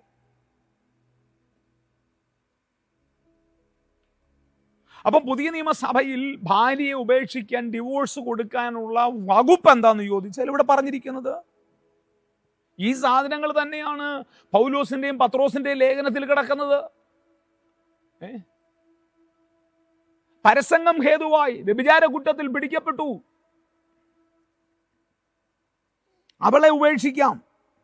ഉപേക്ഷിച്ചവളെ ആരെങ്കിലും വിവാഹം കഴിച്ചാൽ അവരും വ്യഭിചാരം ചെയ്യുന്നു. സ്തോത്രം. ഞാൻ എത്രയൊക്കെ അങ്ങ് പറഞ്ഞങ്ങ് വിടാം. ഇതൊക്കെയാണ് ഉപദേശം. ആരെങ്കിലും ഒക്കെ ഉണ്ടെങ്കിൽ ഇതൊക്കെ ഒന്ന് വായിച്ച് മനസ്സിലാക്കി വെക്കുന്നത് നല്ലതാണ്. ഓക്കെ. ഇനി കണ്ണിന് പകരം കണ്ണും പല്ലിന് പകരം പല്ലുമെന്ന് അരുളി ചെയ്ത് നിങ്ങൾ കേട്ടിട്ടുണ്ടല്ലോ. ഞാനോ നിങ്ങളോട് പറയുന്നത് അല്ല. ഈ 33 ഞാൻ വായിച്ചില്ല. കള്ളസാക്ഷ്യം ചെയ്യരുത് എന്നും സത്യം ചെയ്തിട്ട് കർത്താവിനെ നിവർത്തിക്കണമെന്നും പൂർവികന്മാരോട് അരുളി ചെയ്ത് നിങ്ങൾ കേട്ടിട്ടുണ്ടല്ലോ. ഞാനോ നിങ്ങളോട് പറയുന്നത് അശേഷം സത്യം ചെയ്യരുത്. അൺവാണ്ടഡ് പ്രോമിസുകൾ, ഞാനത് ചെയ്തേക്കാം, പ്ലീസ് മിണ്ടരുത്. സ്വർഗത്തെ കൊണ്ടരുത്, അത് ദൈവത്തിന്റെ സിംഹാസനം. ഭൂമിയെ കൊണ്ടരുത്, അത് ദൈവത്തിന്റെ പാദപീഠം. യെരൂശലേമെ കൊണ്ടരുത്, അത് മഹാരാജാവിന്റെ നഗരം. നിന്റെ തലയെ കൊണ്ട് സത്യം ചെയ്യരുത്. ഒരു രോമം വെളുപ്പിക്കാനോ കറുപ്പിക്കാനോ നിങ്ങൾക്ക് കഴിയില്ലല്ലോ. നിങ്ങളുടെ വാക്ക് ഉവ്വ് ഉവ്വ് എന്നും ഇല്ല ഇല്ല എന്നും ആയിരിക്കട്ടെ. ഉപദേശമാണ്. ദൈവസഭയ്ക്കകത്ത് വരുന്ന ഒരു വ്യക്തിയുടെ ആ ലൈഫ് എങ്ങനെ പോകണം? ഉപദേശമാണ്. ഉവ്വ് ഉവ്വ്, ആമേൻ ആമേൻ. അധികമായത് ദുഷ്ടനിൽ നിന്നും വരുന്നു. സ്തോത്രം. ഒരു ഹല്ലേലൂയ പറഞ്ഞാട്ട്. ആമേൻ. ഇതൊക്കെയാ പ്രിയപ്പെട്ടവരെ ഉപദേശം. അല്ലാതെ ഒരു പാവപ്പെട്ട സഹോദരിയുടെ കൈ കിടക്കുന്ന ഒരു കൊച്ചു പളങ്കുമാല തല്ലി പൊട്ടിക്കുന്നതോ, അവൻ്റെ കൈ കിടക്കുന്ന ഒരു നൂലറുത്ത് മാറ്റിയിട്ട് വീരവാദം അടിക്കുന്നതോ,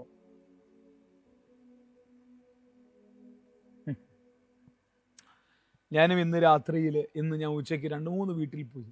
അതിനകത്തൊന്ന് നമ്മുടെ ചർച്ചിൽ 2 ആഴ്ചയായിട്ട് വന്നുകൊണ്ടിരിക്കുന്ന 2-3 ആഴ്ചയായിട്ട് വന്നുകൊണ്ടിരിക്കുന്ന ഒരു കുടുംബത്തിൻ്റെ പൂജാമുറി. ആ പൂജാമുറി എനിക്ക് തുറന്നു തന്നു, പാസ്റ്ററെ ഒന്ന് കയറി പ്രാർത്ഥിക്കാവോ? ഞാൻ നോക്കുമ്പോൾ അതിനകത്ത് കുറേ വിഗ്രഹങ്ങൾ, കുറേ ഫോട്ടോസ്. ആ ഫോട്ടോയുടെ കൂട്ടത്തിൽ വലിയ ഫോട്ടോ, യേശുവിൻ്റെ ഫോട്ടോ. എന്നോട് പറയാണ്, പാസ്റ്റർ ഞങ്ങള് പോകാത്ത സ്ഥലങ്ങളില്ല പാസ്റ്റർ. ഞങ്ങൾ പള്ളിയിൽ പോയിട്ടുണ്ട്, ഞങ്ങൾ പല സ്ഥലങ്ങളിൽ പോയിട്ടുണ്ട്. പക്ഷേ നിങ്ങളുടെ ചർച്ചിൽ വന്നപ്പോൾ എന്തോ ഒരു പ്രത്യേകത ഞങ്ങൾക്ക് അനുഭവിക്കാൻ പറ്റി. മറ്റൊരു സഭയിലും ഇല്ലാത്തതുപോലെ ഒരു പ്രത്യേകത ഞങ്ങൾ അനുഭവിച്ചു. അതിനുശേഷം ഈ പൂജാ റൂമിൽ ഞങ്ങൾ തിരി കത്തിച്ചിട്ടില്ല, ഞങ്ങൾ വിളക്ക് കത്തിച്ചിട്ടില്ല പാസ്റ്റർ. ഹല്ലേലൂയ. ഇവരെ കർത്താവിൽ നേടാൻ അവൻ്റെ വീട്ടിലെ പൂജാമുറിയോ അവൻ്റെ വീട്ടിലിരിക്കുന്ന ഫോട്ടോയോ ഒന്നും എനിക്ക് പ്രശ്നമല്ല. അവൻ്റെ ആത്മാവിനെ ശുദ്ധീകരിക്കുന്ന യേശുവിൻ്റെ ശക്തിയാണ്. എന്നോട് ചോദിച്ചു, എപ്പോഴാണ് എടുത്ത് കളയണ്ടേ ഫാദർ, എപ്പോഴാണ് ഇതെടുത്ത് കളയണ്ടേ? ഞാൻ പറഞ്ഞ സൗകര്യം പോലെ എടുത്ത് കളഞ്ഞാട്ടെ, എടുത്ത് ഇന്ന് മാറ്റിക്കോട്ടെ. ഞാൻ പറഞ്ഞു, നിങ്ങളുടെ സൗകര്യം പോലെ മാറ്റിയാട്ടെ, അതൊന്നും അവിടെ ഒരു പ്രശ്നമല്ല. ചർച്ചിൽ വരാൻ ഇതൊന്നും ഒരു തടസ്സമല്ല, വന്നാട്ടെ. സ്തോത്രം. ഇന്ന് രാത്രിയിൽ ഹല്ലേലൂയ, ചിലരെ കർത്താവിൽ നേടാൻ പരിശുദ്ധാത്മാവ് നമ്മളെ വിളിക്കുകയാണ്. ആമേൻ. എനിക്ക് ഈ സോഷ്യൽ മീഡിയ പ്ലാറ്റ്ഫോം ആയതുകൊണ്ടെല്ലാം എനിക്ക് ഫോട്ടോ എടുത്ത് കാണിക്കാനുള്ള പരിമിതിയുണ്ട്. ഞാൻ അവിടുത്തെ ഫോട്ടോ എടുത്തു, കയറിയ മറ്റൊരു വീട്ടിലെ ഫോട്ടോ എടുത്തു. അവിടെയെല്ലാം ആമേൻ ഭയങ്കര രസമാണ്. ആമേൻ. ഇവരെ കർത്താവിലേക്ക് നേടാൻ നമുക്ക് എന്താ ചെയ്യണ്ടേ?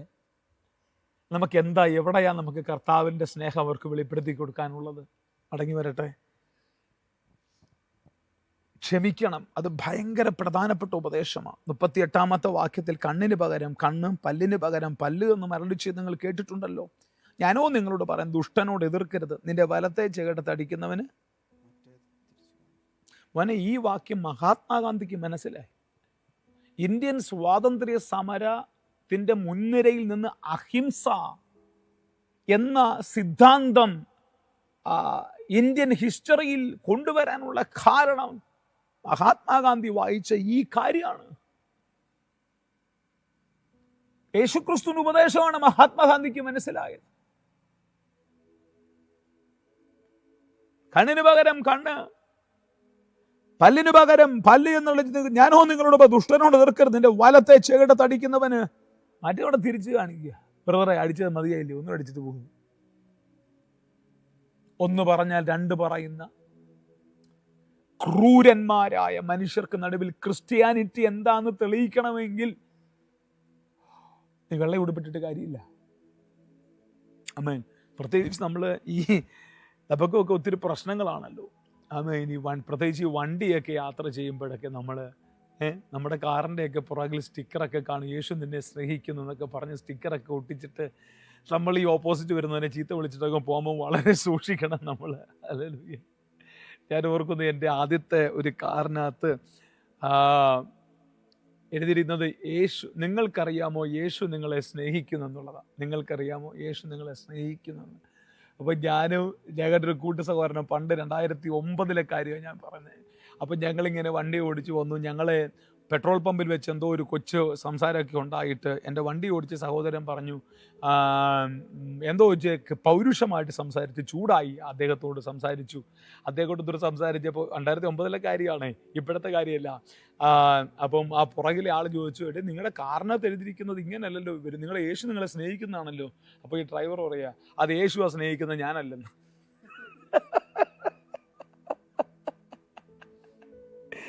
എന്ത് പറയാൻ പറ്റും? ഞാൻ പറയണം, വിഡാരിടാ നീ. അത് പറയാ, ഈ യേശുവാ സ്നേഹിക്കുന്നത്, ഞാനൊന്നും അല്ലല്ലോ കേട്ടോ. ഇത് ഇങ്ങനെ ഒരു അത് വളരെ സൂക്ഷിക്കണം കേട്ടോ. നമ്മൾ ഈ ദിവസങ്ങളിൽ നമുക്ക് ആ ഉപദേശത്തിൽ നിൽക്കാൻ പ്രിയപ്പെട്ടവരെ, നമുക്ക് കുറച്ചുകൂടെ ഹമ്പിളാകാം, നമുക്ക് കുറച്ചുകൂടെ സിമ്പിളായി നമുക്ക് ക്രിസ്തുവിൻ്റെ ഭാവം നമ്മളിൽ വെളിപ്പെടുത്തുന്ന അളവിലേക്ക് നമുക്ക് ഇറങ്ങിച്ചെല്ലാം. നമുക്ക് അപ്പോസ്റ്റോലിക് ഡോക്ട്രീനകത്ത് നിൽക്കാൻ പ്രിയപ്പെട്ടവരെ. ശ്രദ്ധിച്ചേ. അപ്പോൾ ആമേൻ അടുത്ത വാക്യം, നിന്നോട് വ്യവഹരിച്ച് നിന്റെ വസ്ത്രം എടുപ്പാൻ ഇച്ഛിക്കുന്നവൻ്റെ നിന്റെ പുതപ്പൂടെ പോകുന്ന വഴിക്ക് ഒരുത്തൻ ഉടുപ്പേ കയറി പിടിച്ച് പുതപ്പ്, നമ്മുടെ പഴയ നിയമത്തിൽ എന്ന് പറഞ്ഞാൽ ഈ ഉടുപ്പിൻ്റെ മേളിൽ ഷോൾ ഇടും, ആ ഷോൾ ഇട്ടേക്കും. അപ്പോൾ ഒരുത്തൻ ഷോളിൽ കയറി പിടിച്ച, ബ്രദറെ ഷോള് മാത്രം മതി എന്ന് പറഞ്ഞ് ഉടുപ്പോട് ഊരി കൊടുത്തിട്ട് പോകാൻ. ഇതാ മോനെ ഉപദേശം. ഈ ഉപദേശത്തിൽ നിൽക്കാൻ എത്ര പേർക്ക് പറ്റുന്നുണ്ട്? ആരെങ്കിലും ഉണ്ടോ നിങ്ങൾ എൻ്റെ കൂടെ അടുക്കുന്നത്? നിന്റെ കൂടെ 1 നാഴിക പോകുവാൻ നിർബന്ധിച്ചാൽ 2 നാഴിക അവൻ്റെ കൂടെ പോകണം. 1 നാഴിക എന്ന് പറഞ്ഞാൽ അതിൻ്റെ പുറകിൽ ഒരു ഭയങ്കര ദൈവിക വെളിപ്പാടാണ്. 1 നാഴിക പോകാൻ നിർബന്ധിക്കുക എന്ന് പറഞ്ഞാൽ, ഈ അന്നത്തെ യഹൂദന്മാരൊരു റോമൻ സിസ്റ്റത്തിനകത്ത് പീഡിപ്പിക്കപ്പെട്ട് കിടക്കുന്ന സഹോദരന്മാരാണ്. റോമൻ പടയാളികളാൽ പീഡിപ്പിക്കപ്പെട്ട് കിടക്കുന്നവരാണ്. അപ്പം റോമൻ പൗരത്വമുള്ള ഒരാൾ ഒരു ചുമടുമായിട്ടൊക്കെ റോഡിൽ ഇറങ്ങിയാൽ അവിടെ ഒരു യഹൂദനെ കണ്ടാൽ ആ യഹൂദനോട് പറയും, എൻ്റെ ചുമടെടുത്തോണ്ട് എൻ്റെ പുറകെ വരാൻ പറയും. അപ്പോൾ ഈ ചുമടെടുത്തോണ്ട് നടക്കണം. ആ ചുമടെടുക്കുന്ന ഈ ആൾക്ക് 1 നാഴിക, ഏകദേശം 1 കിലോമീറ്റർ എന്ന് കൂടിക്കൂ, 1 കിലോമീറ്ററാണ് അദ്ദേഹത്തിന് ആ വ്യക്തിയുടെ കൂടെ ഫ്രീ ആയിട്ട് നടക്കേണ്ടത്. അത് കഴിഞ്ഞാൽ അദ്ദേഹത്തിൻ്റെ ഡ്യൂട്ടി കഴിഞ്ഞാൽ ചുമട് അവിടെ ഇടയ്ക്ക് വെച്ചിട്ട് അദ്ദേഹത്തോട് പോലും ചോദിക്കാതെ തിരിച്ചു പോകാം. അതാണ് 1 നാഴിക. അതവിടുത്തെ റൂൾസാണ്. റോമക്കാർ ആരെങ്കിലും അതുവഴി വന്നാൽ, യഹൂദന്മാരെ കണ്ടാൽ അവരുടെ ചുമട് 1 നാഴിക ചുമന്നുകൊണ്ട് പോയിട്ട് അവിടെ വെച്ചിട്ട്, 1 നാഴികയാകുമ്പോൾ നാഴിക കല്ലുകളുണ്ട്, അവിടെ വെച്ചിട്ട് പോകാം. ആരും ചോദിക്കത്തില്ല എന്താ രണ്ടാമത് പോകാഞ്ഞെന്ന്. പക്ഷെ കർത്താവ് പറയുകയാണ്, നീ യഥാർത്ഥത്തിൽ ദൈവവൈതലാണെങ്കിൽ 1 നാഴിക വെച്ചിട്ട് നീ പോകരുത്, അവനോട് 2 നാഴിക പോകണം. അപ്പോൾ നിന്നോട് പറഞ്ഞിട്ടില്ലാത്ത, നിന്റെ ഡ്യൂട്ടിയിലില്ലാത്ത 2ാമത്തെ നാഴിക നീ നടക്കുമ്പോൾ ആ പടയാളി ചോദിക്കും, അല്ലെങ്കിൽ ആ യഹൂദനോട് ആ റോമാക്കാരൻ ചോദിക്കും, എന്താ സഹോദര, അല്ലെങ്കിൽ സഹോദര എന്ന് വിളിക്കത്തില്ല, എന്താടോ അവ നിനക്ക് 1 നാഴിക കഴിഞ്ഞിട്ട് പൊക്കൂടായിരുന്നോ? ഇല്ല, ഞങ്ങളുടെ ഗുരു പറഞ്ഞു 1 നാഴികയും കൂടെ എക്സ്ട്രാ നടക്കണമെന്ന്. എന്താ എക്സ്ട്രാ? നിന്റെ ഗുരുവാരാ? യേശു കർത്താവ്. കമാ, നിന്റെ സ്വഭാവത്തിൽ കൂടെ യേശുവിനെ വെളിപ്പെടുത്ത്. നീ നടക്കുന്ന ഓരോ എക്സ്ട്രാ മൈലും ഓരോ ആത്മാക്കളെ നേടുന്നവനാണ്. ആ എക്സ്ട്രാ മൈൽ നീ നടക്കാൻ തയ്യാറാകുമ്പോഴാണ് നിന്നിലെ ക്രിസ്തുവിൻ്റെ ഭാവം വെളിപ്പെട്ടു വരുന്നത്. പരിശുദ്ധാത്മാവ് ഇന്ന് രാത്രി പറയുന്നു, ചിലരെങ്കിലും ഒരു എക്സ്ട്രാ മൈൽ നടക്കാൻ തയ്യാറാകട്ടെ. ഞാൻ ഇന്ന് രാത്രി യേശു ക്രിസ്തുവിൻ്റെ ആ പഠിപ്പിക്കലിൽ ചില പ്രധാനപ്പെട്ട കാര്യങ്ങൾ പറഞ്ഞിട്ട്, നാളെ ഞാൻ അപ്പോസ്റ്റോലിക് ഡോക്ട്രീൻ, ഈ ഉപദേശത്തിനകത്തെ അപ്പോസ്റ്റോലിക് ഡോക്ട്രീൻ എന്താണെന്നും കൂടെ ഞാൻ നാളെ വിശദീകരിക്കാം. ഇത് ഓടിച്ച് ഞാനത് യേശുവിൻ്റെ ഭാഗം മനസ്സിലാക്കാൻ വളരെ എളുപ്പമാണ്. എന്നാൽ പൗലോസിന്റെ ലേഖനത്തിൽ പറഞ്ഞിരിക്കുന്നു, ഇവരെ സൂക്ഷിപ്പിൻ, നായ്ക്കളെ സൂക്ഷിപ്പിൻ, ആകാത്ത വേലക്കാരെ സൂക്ഷിപ്പിൻ, കള്ളപ്രവാചകന്മാരെ സൂക്ഷിപ്പിൻ. ഇങ്ങനെ പറഞ്ഞിരിക്കുന്ന വാർണിങ്ങുകൾ, ഉപദേശങ്ങൾ എന്തൊക്കെയാണ് ഞാൻ നാളെ നിങ്ങളെ വിശദീകരിച്ചു തരാം. അല്ല, യേശു ക്രിസ്തുവിലേക്കൊന്ന് വന്നാട്ടെ. യേശു ക്രിസ്തുവിൽ പറഞ്ഞിരിക്കുന്ന കാര്യം, നിന്നോട് യാചിക്കുന്നവന് കൊടുക്കുക, വായ്പ വാങ്ങാൻ ഇച്ഛിക്കുന്നവനെ ഒഴിഞ്ഞു കളയരുത്. ആരെങ്കിലും വായ്പ വാങ്ങിക്കാൻ വന്നാൽ അജോയെ ഇല്ലെന്ന് പറയരുത് കേട്ടോ. ഒളിഞ്ഞു കളയരുത്, അവൻ്റെ ഒരു 100 രൂപയെങ്കിലും കൊടുത്ത് വിടണം. സ്വത്രം. അടുത്തത്, കൂട്ടുകാരനെ സ്നേഹിക്കുക എന്നും ശത്രുവിനെ പകയ്ക്കുക എന്നും അരുളിച്ചെയ്ത് നിങ്ങൾ കേട്ടിട്ടുണ്ടല്ലോ. ഞാനോ നിങ്ങളോട് പറയുന്നത്, ശത്രുക്കളെ സ്നേഹിപ്പിൻ. എന്തുവാ? ശത്രുക്കളെ സ്നേഹിപ്പിൻ. സത്യമായിട്ട് നമുക്കൊത്തിരി ശത്രുക്കളുണ്ട്. പക്ഷേ അവരാരും എൻ്റെ ശത്രുക്കളായി മാറുന്നില്ല എന്നുള്ളതാണ് എൻ്റെ ഏറ്റവും വലിയ പ്രത്യേകത. എത്രയോ പേർ ശത്രുക്കളുണ്ടെന്നറിയാം. നമുക്കെതിരെ കേസ് കൊടുത്തേക്കുന്ന ആളുകൾ, നമുക്കെതിരെ അപവാദം പറയുന്ന ആളുകൾ, നമ്മളെ വേദനിപ്പിച്ചിട്ട് പോയ ആളുകൾ, നമ്മുടെ സഭയ്ക്ക് ദോഷം വരുത്തിയ ആളുകൾ, എന്തോരം ആൾക്കാരുണ്ടെന്നറിയാവോ. പക്ഷെ അവരോടൊന്നും ഒരു ശത്രുത കാണിക്കാൻ പറ്റുന്നില്ല. അപ്പൊ ന്യൂ ടെസ്റ്റ്മെന്റിന്റെ ഉപദേശം എന്താന്ന് നിങ്ങൾക്ക് മനസ്സിലാകുന്നുണ്ടോ? എന്താ പുതിയ നിയമത്തിന്റെ ഉപദേശം എന്താന്ന് ചെറിയ ബോധമെങ്കിലും നിങ്ങൾക്ക് കിട്ടുന്നുണ്ടോ? അടുത്തത് പ്രാർത്ഥനയെ കുറിച്ച് പറയുകയാണ്. 45-ാമത്തെ വാക്യം എന്തോ എഴുതിയിരിക്കുന്നു? പ്രാർത്ഥിപ്പിൻ, നിങ്ങൾ ഉപദ്രവിക്കുന്നവർക്ക് വേണ്ടി. എങ്ങനെ പ്രാർത്ഥിക്കേണ്ടത്? ദൈവമേ അവന്റെ വണ്ടി ഇടിക്കണേ, അങ്ങനെയാണോ പ്രാർത്ഥിക്കേണ്ടത്? നിങ്ങൾ ഉപദ്രവിക്കുന്നവർക്ക് വേണ്ടി പ്രാർത്ഥിക്കണം എന്ന് പറയുമ്പോൾ എങ്ങനെ ടോണി പ്രാർത്ഥിക്കേണ്ടത്? ദൈവമേ അവന്റെ വണ്ടി ഇടിക്കണേ, അവന്റെ കുഞ്ഞിന്റെ വിദ്യാഭ്യാസം തകരണേ, അങ്ങനൊന്നും അല്ല പ്രാർത്ഥിക്കേണ്ടത്. ദൈവമേ അവനെ അനുഗ്രഹിക്കണമേ, അവൻ അനുഗ്രഹിക്കപ്പെടട്ടെ, അവൻ യേശുവിനെ അറിയുവാൻ അവന് കാരണമാകണമേ. കേട്ടോ, ഉപദ്രവിക്കുന്നവർക്ക് വേണ്ടി പ്രാർത്ഥിപ്പീൻ, ശത്രുക്കളെ സ്നേഹിപ്പീൻ. ശത്രുക്കളെ സ്നേഹിപ്പീൻ, ഉപദ്രവിക്കുന്നവർക്ക് വേണ്ടി പ്രാർത്ഥിപ്പീൻ. നമ്മളാണെങ്കിൽ എന്തോ ചെയ്യുന്നു? ഉപദ്രവിച്ചാൽ, നമ്മളെ ആരെങ്കിലും ഉപദ്രവിച്ചാൽ ഇന്നൊരു സോഷ്യൽ മീഡിയ ലൈവ് ഇട്ടിട്ട് വെല്ലുവിളിക്കുകയാണ്. പാടാ, കാണിച്ചു തരാടാ, സെക്രട്ടേറിയറ്റിന്റെ മുമ്പിൽ കിടന്ന് വെല്ലുവിളിക്കുന്ന പോലെ സോഷ്യൽ മീഡിയക്കകത്ത് വെല്ലുവിളിക്കുക. വാടാ, കാണിച്ചു തരാടാ, മറ്റേ അങ്ങനെ സംസാരിക്കുക. കമോൺ, നിങ്ങൾക്ക് ഉപദേശം അറിയത്തില്ലേ? നിങ്ങൾക്ക് ഉപദേശം അറിയത്തില്ലേ ശത്രുക്കളെ സ്നേഹിപ്പാൻ?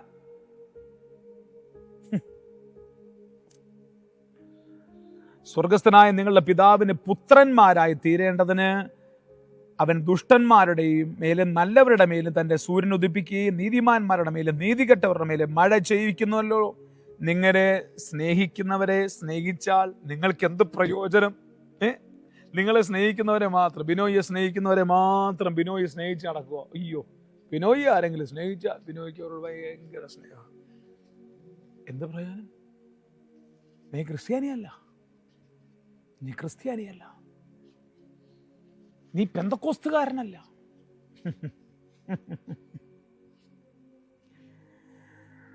നിങ്ങളെ സ്നേഹിക്കുന്നവരെ സ്നേഹിച്ചാൽ നിങ്ങൾക്ക് എന്ത്? ചുങ്കക്കാരും അങ്ങനെ തന്നെ ചെയ്യുന്നല്ലോ. സഹോദരന് മാത്രം വന്ദനം ചെയ്താൽ നിങ്ങൾക്ക് എന്ത് വിശേഷം? നിങ്ങൾക്ക് എന്ത് വിശേഷം? ജാതികളും അങ്ങനെ ചെയ്യുന്നല്ലോ. ആകയാൽ നിങ്ങളുടെ സ്വർഗീയ പിതാവ് സൽഗുണപൂർണനായിരിക്കുന്നത് പോലെ നിങ്ങളും സൽഗുണപൂർണരാകുവീൻ. ആർക്കെങ്കിലുമൊക്കെ എന്തെങ്കിലുമൊക്കെ നന്മ ചെയ്യാൻ തോന്നുന്നു എങ്കിൽ ആ നന്മ ചെയ്യണം. നമ്മളെ കൊണ്ട് കഴിയാവുന്നിടത്തോളം നന്മ ചെയ്യണം. ചേർന്നൊരു ഹല്ലേലൂയ പറയാമോ? ഇനി താഴേക്ക് വായിക്കുമ്പോൾ ഒത്തിരി കാര്യങ്ങൾ അത് ഉപദേശത്തിൻ്റെ ഗണത്തിൽ പെടുത്തണ്ട. അത് പ്രാർത്ഥിക്കേണ്ടത് എങ്ങനെയാണെന്നും ഒക്കെയാണ് എഴുതിയിരിക്കുന്നത്.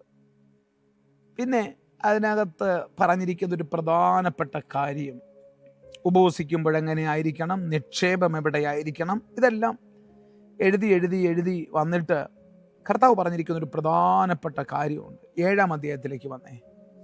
നിങ്ങൾ വിധിക്കപ്പെടാതിരിക്കേണ്ടതിന് വിധിക്കരുത്. ഒരാളെയും കയറി ജഡ്ജ് ചെയ്യരുത്.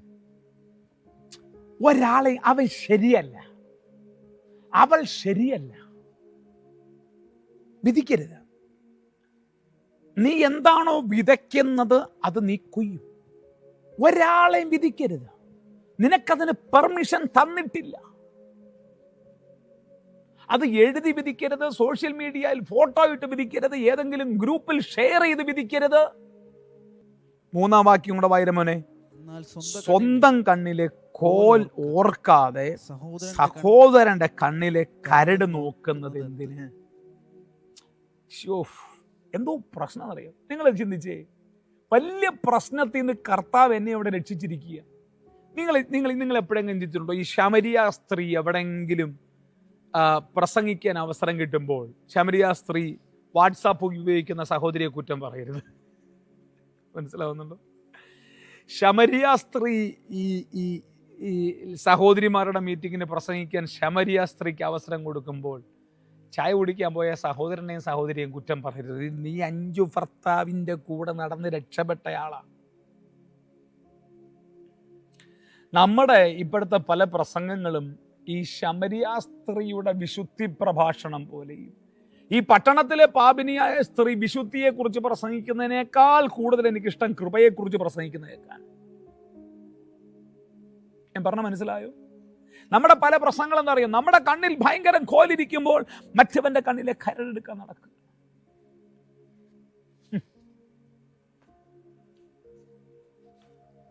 എൻ്റെ കയ്യിൽ എത്രയോ ദൈവദാസന്മാരുടെ പരാതികൾ, എത്രയോ ദൈവദാസന്മാരുടെ എത്ര പേരുടെ തെറ്റുകൾ എൻ്റെ ഓഫീസിൽ വന്ന് ഞാൻ പലർ പറഞ്ഞ് കേട്ടിട്ട് ഞാൻ ഒരാളെ പോലും എൻ്റെ കയ്യിൽ വന്ന ഡോക്യുമെന്റ്സ്, എൻ്റെ കയ്യിൽ വന്ന പല കാര്യങ്ങളും ഞാൻ പരസ്യപ്പെടുത്തിയിരുന്നെങ്കിൽ ഇന്ന് പലരും മിനിസ്ട്രിയിൽ കാണത്തില്ല.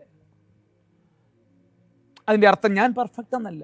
ഒരു പക്ഷെങ്കിൽ ഇതുപോലെയുള്ള എന്തെങ്കിലും ഡോക്യുമെന്റ് എന്നെ കുറിച്ച് മറ്റൊരാളുടെ കയ്യിലും എത്തിപ്പെടാനുള്ള സാധ്യതയുണ്ട്. അപ്പൊ ഞാൻ വിധിച്ചാലോ നേരെ എന്നെയും വിധിക്കും. ഞാൻ എൻ്റെ കയ്യിലിരിക്കുന്ന ഡോക്യുമെന്റ് ആമേൻ ഞാനത് നശിപ്പിച്ചു കളഞ്ഞാൽ ആമേൻ എവിടെയെങ്കിലും ഒക്കെ പിശാച് എനിക്കെതിരെ വെച്ചിരിക്കുന്ന ഡോക്യുമെന്റുകളെ ദൈവം നശിപ്പിച്ചു കളയും. സ്തോത്രം. ചേർന്ന് ഈ രാത്രി ഒരു ഹല്ലേലൂയ പറയാം. ഓ സ്തോത്രം.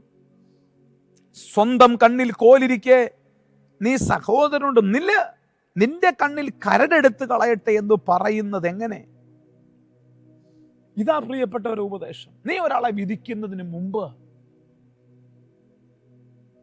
നീ ഒരാളുടെ കണ്ണിലെ കരടെടുക്കുന്നതിന് മുമ്പ് ആ വിഷയവും നീയുമായിട്ട് എങ്ങനെ ഇരിക്കുന്നു എന്ന് നീ ചിന്തിക്കണം. ആ വിഷയവും നീയുമായിട്ടുള്ള ദൈവബന്ധം എങ്ങനെ ഇരിക്കുന്നു എന്ന് നീ ചിന്തിക്കണം. അതിനുശേഷം മാത്രമേ അവന്റെ വിരൽ ചൂണ്ടിക്കാണിക്കുക, അവന്റെ മുഖത്തേക്ക് വിരൽ ചൂണ്ടുക. ഇതൊക്കെയാണ് യേശുക്രിസ്തു പഠിപ്പിച്ച ഉപദേശം. നമ്മൾ യേശുക്രിസ്തു ചങ്കാ കർത്താഹേ ചുക്കാര കർത്താഹേ, യേശുക്രിസ്തു 5 അപ്പം കൊണ്ട് 5000 പേരെ പോഷിപ്പിച്ചു, കാനാവിലെ കല്ലവീട്ടിൽ പച്ചവെള്ളം വീഞ്ഞാക്കി, മുടന്തനെ നടത്തി. ഇത് മാത്രമല്ല യേശു ചെയ്ത ഈ പഠിപ്പിക്കലും കൂടെ നമ്മുടെ സഭകളെ നമ്മൾ പഠിപ്പിക്കണം. പക്ഷെ അത് പഠിപ്പിക്കണമെങ്കിൽ ആ പഠിപ്പിക്കുന്നവനൊരു പ്രാഗൽഭ്യം കാണും. സ്തോത്രം. ഞാൻ ചോദിച്ചിട്ടുണ്ട്, എന്നെ പഠിപ്പിച്ച അധ്യാപകരോട് ഞാൻ ചോദിച്ചിട്ടുണ്ട്, പാസ്റ്റേഴ്സ് എന്തുകൊണ്ട് ഈ മത്തായി 5, 6, 7 നിന്നും നമ്മുടെ സഭയിൽ ഉപദേശമുണ്ടായില്ല? എന്തിന് അപ്പോസ്തല പ്രവൃത്തി 2-ാം അധ്യായത്തിലേക്ക് നമ്മൾ പോയി?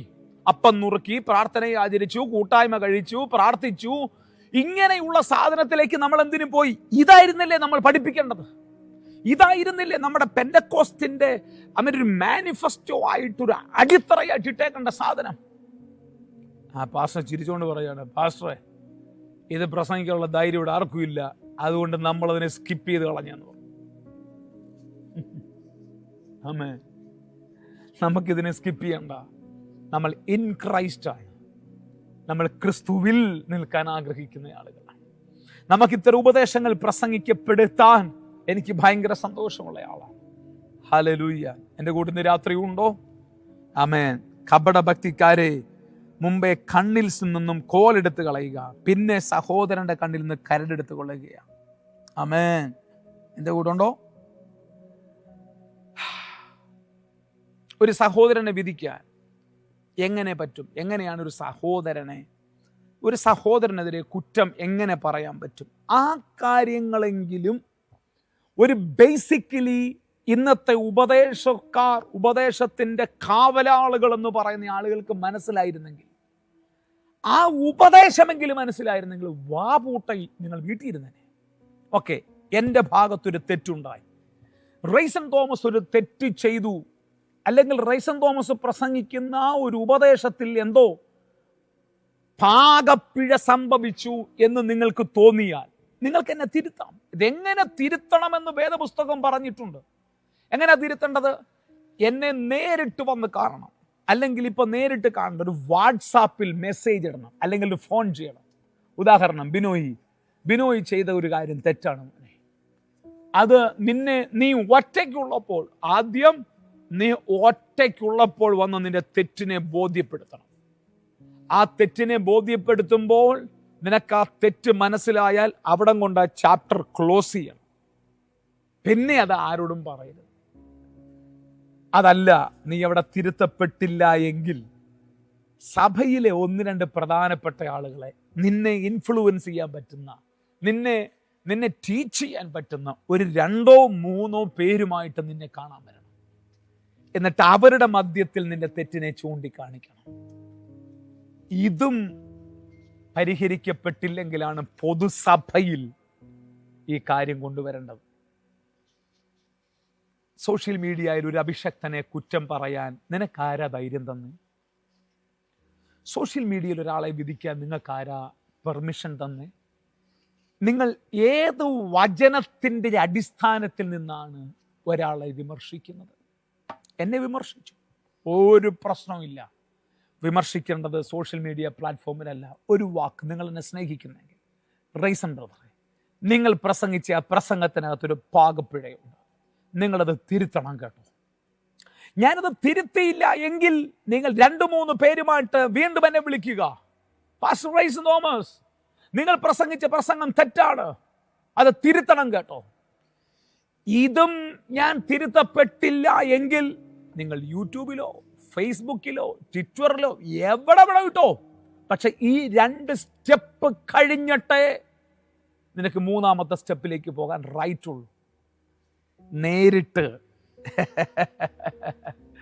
ഒരാളോട് പോലും വിളിക്കാതെ പത്രത്തിലും സോഷ്യൽ മീഡിയക്കിലേക്ക് എഴുതുന്ന ചായ ഇതെന്താ പറയണ്ടേ?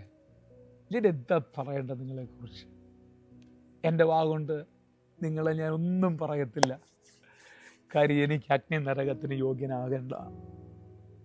നിങ്ങൾ മൂഢരുമല്ല, നിങ്ങൾ നിസ്സാരക്കാരുമല്ല, നിങ്ങൾ നല്ല ആൾക്കാരാണ്. ആമേൻ. പക്ഷെ വിവരവും ഒരല്പം വചനപരിജ്ഞാനവും ഉണ്ടെങ്കിൽ നിങ്ങൾ ഉപദേശത്തിൻ്റെ കാവലാളുകൾ, ഉപദേശത്തിൽ നിൽക്കാൻ പഠിക്കുക. ആമേൻ. ഞാൻ എത്ര പേരെ തിരുത്തിയിട്ടുണ്ടെന്നറിയോ? എൻ്റെ കൂട്ടു സഹോദരന്മാർ, എൻ്റെ ചർച്ചിലുള്ളവരെ. ഞാൻ തിരുത്തിയത് സോഷ്യൽ മീഡിയയിലല്ല, ഞാൻ തിരുത്തിയത് പരസ്യവേദികളിലല്ല. എൻ്റെ പ്രാർത്ഥനാ മുറിയിലോ എൻ്റെ ഓഫീസിലോ വിളിച്ചു വരുത്തി, മോനേടാ ഇത് ശരിയല്ല കേട്ടോ, ഞാൻ ഇങ്ങനെയൊക്കെ നമ്മുടെ കയ്യിൽ റിപ്പോർട്ട് വന്നിട്ടുണ്ട്, മോനെ ഇത് സൂക്ഷിക്കണം കേട്ടോ. ആ മുറിക്കകത്ത് തീരാത്ത ഒരു പ്രശ്നവും ഇന്ന് വരെ ഇൻ ക്രൈസ്റ്റിലുണ്ടായിട്ടില്ല. ആമേൻ. ആ തിരുത്തിയ ഒരൊറ്റയാളെ പോലും, ആമേൻ, എൻ്റെ കയ്യിൽ തിരുത്തിയതിൻ്റെ ഒരു രേഖ ഞാൻ സൂക്ഷിച്ചിട്ടില്ല. എൻ്റെ മൊബൈൽ ഒരാളുടെ രേഖ ഞാൻ സൂക്ഷിച്ചിട്ടില്ല. സൂക്ഷിക്കാനാണെങ്കിൽ ഒത്തിരി രേഖകൾ കണ്ടേനെ. മോനെ, നിൻ്റെ മൊബൈലിൽ ആരുടെയെങ്കിലും രേഖകൾ ഉണ്ടെങ്കിൽ ഇപ്പോൾ നീ ഡിലീറ്റ് ചെയ്യുക. കാര്യം നിൻ്റെ രേഖ ആരൊക്കെയോ സൂക്ഷിച്ചു വെച്ചിട്ടുണ്ട്. നീ ഇത് നിൻ്റെ കൂട്ടു സഹോദരനെ കാണിക്കുമ്പോൾ നിൻ്റെ രേഖ ആരൊക്കെയോ വേണ്ടി കാണിച്ചുകൊണ്ടിരിക്കുകയാണ്. കാര്യം നീ വിതയ്ക്കുന്നത് നീ കൊയ്യാൻ സാധ്യതയുണ്ട്. ഇന്ന് നീ വിമർശിക്കുന്നില്ലേ, നാളെ നിൻ്റെ മക്കളെക്കുറിച്ച് ആളുകൾ വിമർശിക്കും, ഭയങ്കരമായിട്ട് വിമർശിക്കും. എനിക്കെതിരെ ഒരാൾ, പേരെന്ന് ഞാൻ പറഞ്ഞു, എനിക്കെതിരെ ഒരാൾ പത്രങ്ങളിലെല്ലാം എഴുതി എന്നെ പരസ്യക്കോലമാക്കി. 2-3 ആഴ്ച കഴിഞ്ഞപ്പോൾ അദ്ദേഹത്തിൻ്റെ മകൾ വ്യഭിചാര കുറ്റത്തിൽ പിടിക്കപ്പെട്ട് പരസ്യകോലമായ സഭയിൽ നിന്ന് മുടക്കി. എല്ലാവരും പറഞ്ഞു, റൈസൺ ബ്രദറിനോട് നിങ്ങൾ അങ്ങനെ ചെയ്യാൻ പാടില്ല.